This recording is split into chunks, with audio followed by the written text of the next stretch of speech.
जय श्री कृष्णा, श्री राधे राधे।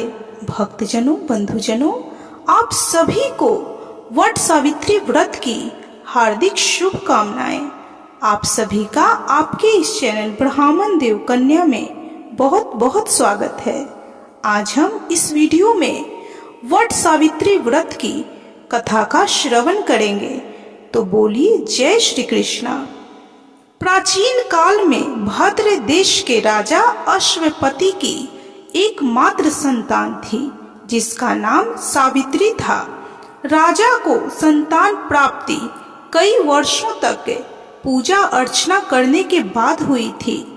कन्या बड़े होकर अत्यंत तेजस्वी और रूपवान हुई, लेकिन सावित्री के विवाह के लिए उसके पिता को कोई योग्य वर नहीं मिल रहा था। इस बात से दुखी होकर उन्होंने सावित्री को स्वयं वर चुनने के लिए कह दिया।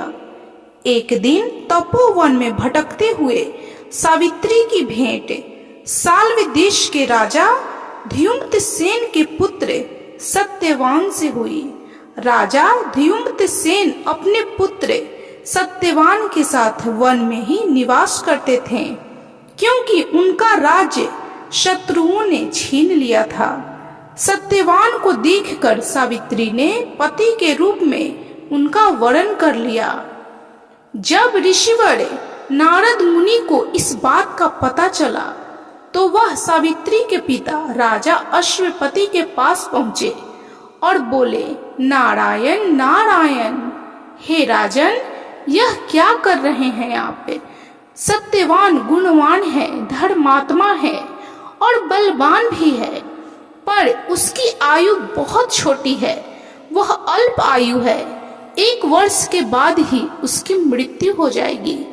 नारद जी ने सावित्री को चेतावनी देते हुए कहा, नारायण नारायण, पुत्री, तुमने जिस राजकुमार को अपने वर के रूप में वरण किया है, वह अल्प आयु है। तुम्हें किसी और से विवाह करना चाहिए। ऋषिराज नारद मुनि की बात सुनकर राजा अश्वपति अत्यंत चिंतित और दुखी हो गए।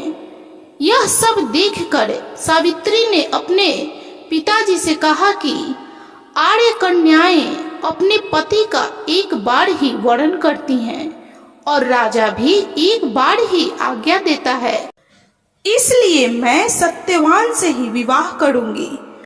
सावित्री अपने निर्णय पर अडिग रही और आखिरकार उनका विवाह सत्यवान से हो गया। विवाह के पश्चात वे राज वैभव छोड़कर वन गमन कर गईं और वहां अपने पति और परिवार की सेवा करने लगी। लेकिन सत्यवान की मृत्यु का समय निकट आ रहा था और इस चिंता में सावित्री अधीर होने लगी। सावित्री ने अपने पति की दीर्घ आयु के लिए उपवास रखना शुरू कर दिया। साथ ही उन्होंने नारद मुनि द्वारा कथित निश्चित तिथि पर पितरों का पूजन भी किया। जिस दिन सत्यवान के महाप्रयाण का दिन था, उस दिन वह लकड़ियां काटने जंगल गए। सावित्री भी उनके पीछे पीछे जंगल की ओर निकल पड़ी। वहां सत्यवान को दर्द होने लगा और वे मूर्छित होकर धरती पर गिर पड़े।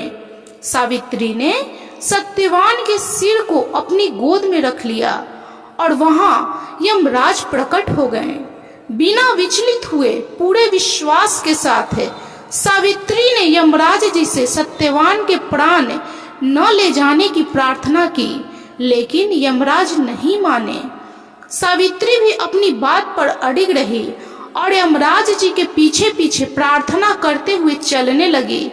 यमराज ने सावित्री को समझाने की कोशिश की कि यही विधि का विधान है, लेकिन सावित्री ने उनकी एक न सुनी। आखिरकार सावित्री की निष्ठा को देखकर यमराज ने कहा कि हे देवी, तुम धन्य हो, मैं सत्यवान के प्राण नहीं छोड़ सकता। तुम मुझसे कोई और वरदान मांग लो। यह सुनकर सावित्री ने यमराज से कहा कि मेरे सास ससुर वनवासी और अंधे हैं, उन्हें आप दिव्य ज्योति प्रदान करें। यमराज ने उसे यह वरदान दिया और वहां से लौट जाने के लिए कहा। लेकिन पतिव्रता सावित्री यमराज जी के पीछे पीछे चलती रही। यमराज ने फिर से उन्हें लौट जाने के लिए कहा, किंतु इसके जवाब में सावित्री ने कहा, हे भगवान, मुझे अपने पति देव के पीछे पीछे चलने में कोई दिक्कत नहीं है। यह सुनकर यमदेव ने उन्हें एक और वर मांगने के लिए कहा। दूसरे वरदान के रूप में सावित्री ने कहा कि हमारे ससुर का राज्य छिन गया है, उसे पुनः प्राप्त कर दीजिए। यमराज ने भी सावित्री को यह वरदान दिया और कहा कि अब तुम लौट जाओ, लेकिन सावित्री आगे पीछे होती रही। यमराज ने सावित्री से तीसरा वरदान मांगने को कहा। तीसरे वरदान के रूप में सावित्री ने 100 संतान और सौभाग्य का वरदान मांगा। यमराज ने भी सावित्री को यह वरदान दिया। सावित्री ने यमराज से कहा कि हे प्रभु, मैं एक पतिव्रता पत्नी हूँ और आपने मुझे 100 पुत्रों का आशीर्वाद दिया है, और बिना पति के मैं 100 पुत्रों की माँ कैसे बन सकती हूँ। यह सुनकर यमराज को सत्यवान के प्राण दान देने पड़े। यमराज अंतर ध्यान हो गए और सावित्री उसी वट वृक्ष के पास आई जहाँ उसके पति का शव पड़ा था। सत्यवान के प्राण लौट आए। दोनों खुशी खुशी अपने राज्य की ओर चल दिए। जब दोनों घर पहुंचे तो देखा कि माता पिता को दिव्य ज्योति प्राप्त हो गई है। इस प्रकार सावित्री सत्यवान सदैव राज्य का सुख भोगते रहे। सावित्री का सौभाग्य सिंदूर अटल हो गया। इस प्रकार वट सावित्री व्रत की यह कथा संपन्न हुई। तो बोलिए देवी सावित्री की जय, भगवान श्री हरि विष्णु की जय, भगवान महादेव की जय, भगवान ब्रह्मदेव की जय, समस्त देवी देवताओं की जय। भक्तजनों, बंधुजनों, वट सावित्री व्रत की यह कथा आपको कैसी लगी कमेंट जरूर करें। यदि आपको यह कथा अच्छी लगी हो तो प्लीज वीडियो को लाइक कीजिए। चैनल पे यदि नए हैं तो कृपया चैनल को सब्सक्राइब कर बेल आइकन को प्रेस करना बिल्कुल भी ना भूलें और कमेंट में जय श्री कृष्णा अवश्य लिखें।